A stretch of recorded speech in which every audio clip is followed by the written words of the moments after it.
শুরুতেই তোমাকে একটা কথা বলি, এই পৃথিবীর সকলের কাছে তুমি ভালো হওয়ার চেষ্টা করো না। তুমি চাইলেও এই পৃথিবীর সকলের কাছে ভালো হতে পারবে না। আজ পর্যন্ত কেউ তা পারেনি, আর তুমিও পারবে না। যদি সৎ হতে হয়, যদি ভালো হতেই হয়, তাহলে নিজের কাছে হও, নিজের পিতামাতার কাছে হও। কিছু কিছু জিনিস, কিছু কিছু আদর্শ মেনে চলা উচিত।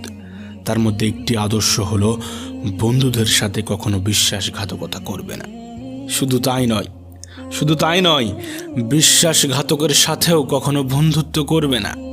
নিজের মধ্যে একটা জিনিস থাকা খুবই প্রয়োজন, খুবই জরুরি, আর তা হলো সৎ সাহস।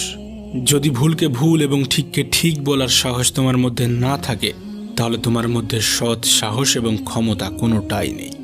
তোমার সাথে তোমার রবের সম্পর্ক সব থেকে বেশি গভীর হওয়া উচিত। এই পৃথিবীতে এমন একটা সম্পর্ক থাকা অত্যন্ত জরুরি, যার সাথে